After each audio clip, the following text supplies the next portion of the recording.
Ladies and gentlemen, my name is Keith, and every month here in Ottawa, there's a movie that plays at the Mayfair Theatre called The Room. Month in and month out, they show this film. Movies come and go, but The Room is a constant. It has to show at the theater every month, sometimes several times a month. And the reason being is people demand it. It has such a huge cult following. But not just in Ottawa, but around the world. People around the globe flock to see this film, a film that is so bad, it's good.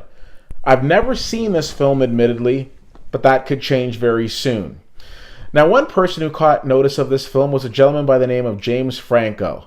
Yes, the Academy-nominated actor decided that he wanted to make a movie about this film. And he was inspired, he told me, by a book he read called The Disaster Artist. He told me this on the red carpet of the Toronto International Film Festival at the world premiere of The Disaster Artist this past September. Now, I don't try to drop names. I also had an opportunity of meeting some of his other co-stars, like Ari Grainer. Now, one of the things that I will tell you about The Disaster Artist is it is a very entertaining film. It stars James Franco as Tommy Wiseau, the man behind The Room, because it was essentially his vision. But we're getting ahead of ourselves. Tommy Wiseau lived in San Francisco where he met his buddy Greg Sestero. They met in acting class. Aspiring actors, they decided to do what a lot of people do. They wanted to move to LA to see if they could make it big. Unfortunately, they weren't making it big. They were getting rejected. They weren't getting scripts. Their phone wasn't ringing off the hook. So they decided to heck with it. Let's make our own movie.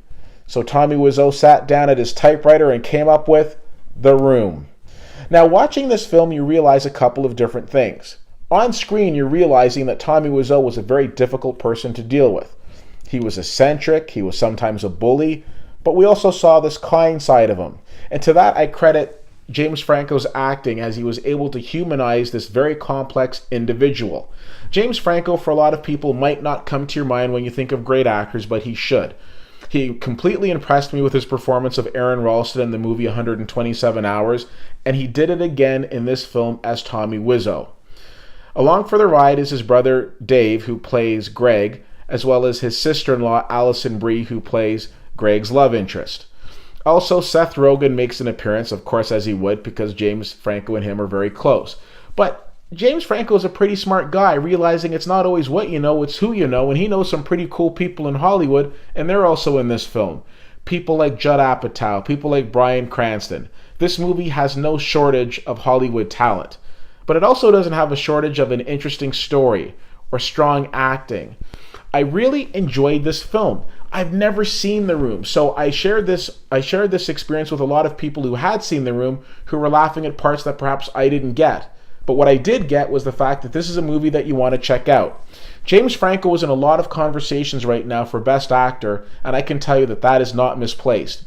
This is probably one of his best acting roles and not one that you should miss. Is The Room a movie you should run out and see? I can't answer that. But what I will say is, after seeing The Disaster Artist, I want to see it. But I can tell you that The Disaster Artist is definitely a movie that you should check out. Brilliantly acted, well written, well done.